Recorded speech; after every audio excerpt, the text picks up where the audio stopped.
Karmas क्लियरिंग्स के ऊपर बात करेंगे।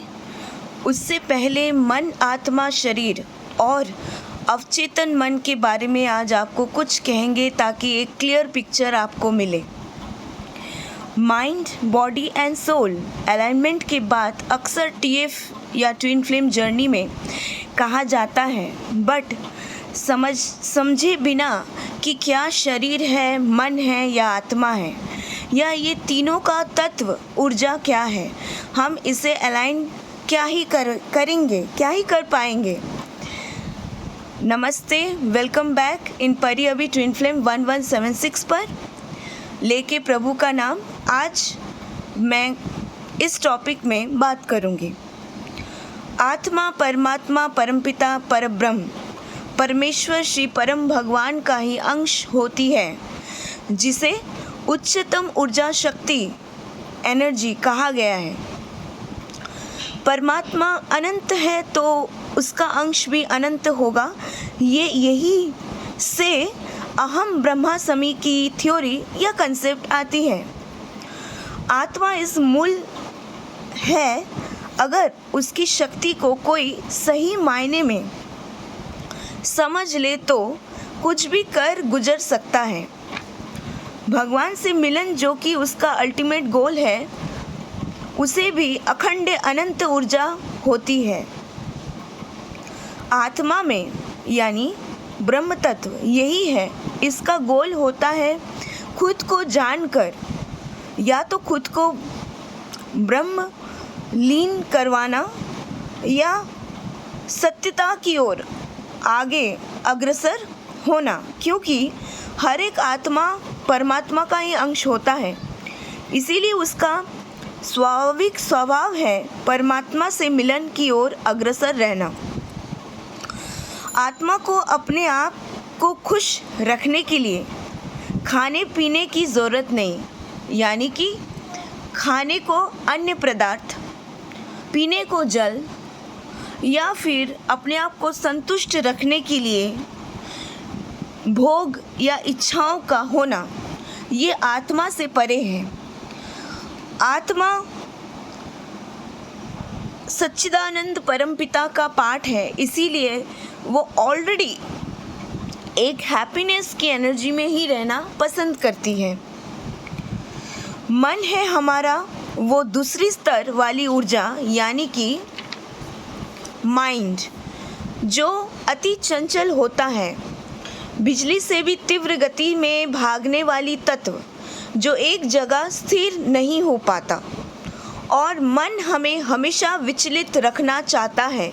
ये मन का कार्य है, ये उसका स्वाभाविक स्वभाव है, हमें भ्रमित रखना और गलत करवाने के लिए उत्साहित करना।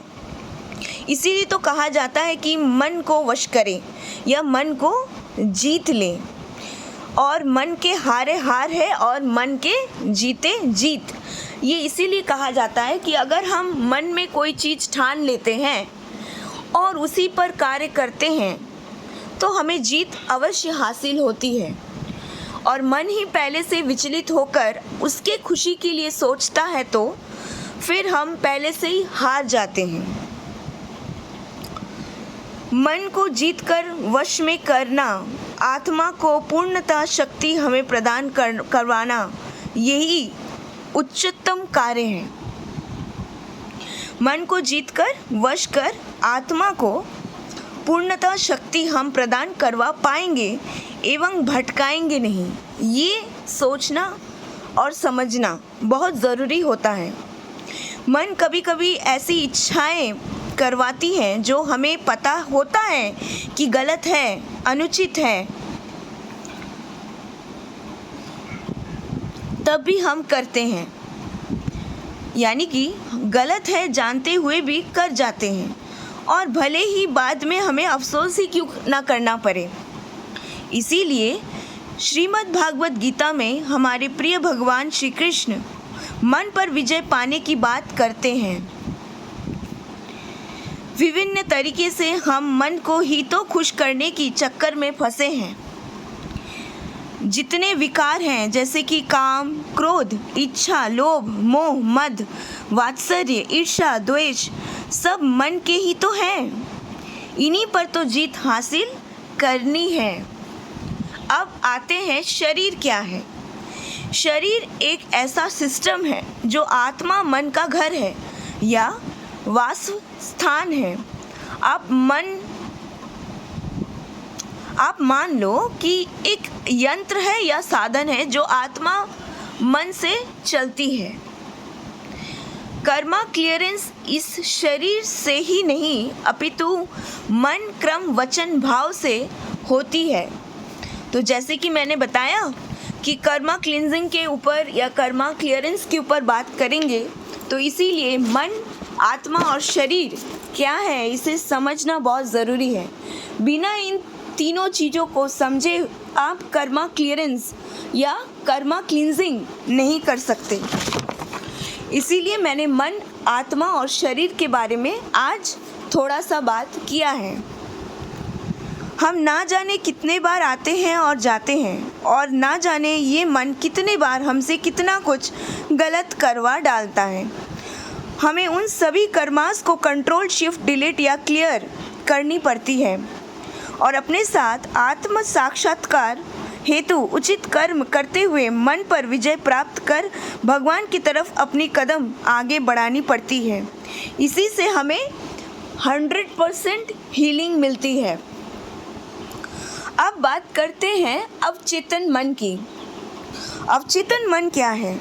यानी कि सबकॉन्शियस माइंड, यानी कि मन का वो ऐसा अंश जहाँ हमारा सोचा हुआ कुछ चीज़ें या पास्ट लाइफ से या पिछले जन्मों से आती है, जो कि हम चैनल माइंड मैसेजेस जहाँ पे स्टोर होती है और ऑलरेडी वो स्टोर्ड होती हैं। ये एक पावर बैंक की तरह कार्य करती है जो यूनिवर्स से ही ब्रह्मांडीय ऊर्जा से मिली जुली हुई है ऑलरेडी। तो ये हमें समझनी होगी कि स्पिरिचुअल अवेकनिंग या स्पिरिचुअल अवेयरनेस या कॉन्शियसली कार्य हम तभी कर सकते हैं जब हमारा माइंड, बॉडी, सोल अलाइंड होती है और हम एक्शन ओरिएंटेड नहीं या रिजल्ट ओरिएंटेड नहीं, यानी कि कर्म फल की चिंता किए बिना कर्म करते हैं। पर वो कर्म कैसा है, मन के वश में आकर आप कर्म कर रहे हो या आत्मा आपसे वो उचित कर्म करवा रही है, इस पर केंद्रित होना चाहिए। तो आज मैं इसी टॉपिक में बात कर रही हूँ कि आप कर्मा क्लियरेंस कैसे करें। कर्मा क्लियरेंस हम तभी कर सकते हैं जब हम अपने मन को कंट्रोल कर लेते हैं, यानी कि मन के द्वारा भ्रमित ऊर्जाओं में फंसे हुए अपने आप को बचाकर आगे की तरफ अगर हम निकल लेते हैं, तभी हम अपने कर्मास को नियंत्रित कर सकते हैं। यानी हमारा जो कर्म होगा वो मन के अनुसार नहीं, यानी कि आत्मा के अनुसार होगी, यानी कि भगवान के अनुसार होगी। बोलने का अर्थ यही है कि हम ऐसा कर्म करें जो भगवान को अर्पित करने का हमारा कैपेसिटी हो, क्योंकि मन का कोई ठीक ठिकाना नहीं, वो हमसे कैसे भी कर्म करवा सकता है। परंतु अगर हम अपने इंद्रियों को कंट्रोल में रखकर और आत्मा की ऊर्जाओं को बढ़ाते हुए अपने मन को नियंत्रित रखते हुए अगर कर्म करेंगे तो हमारा कर्म उचित ही होगा।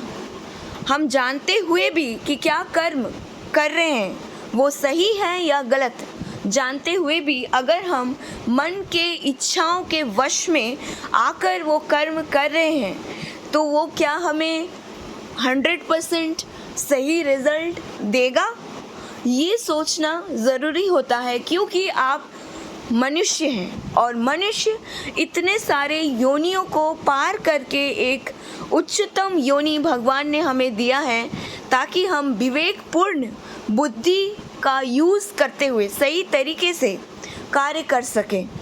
अगर हम विवेक के साथ, बुद्धि के साथ, अपने ज्ञान के साथ, जो ये तीनों चीज़ भगवान से ही आती है हमें, तो भगवान का ध्यान करते हुए अगर कोई कार्य हम करते हैं तो वो अनुचित कभी नहीं होगी और उस पे करुणा, दया की भावना भी होगी और फिर हम किसी और को दुखी नहीं करेंगे, यानी कि किसी और आत्मा को हम दुख नहीं पहुंचाएंगे।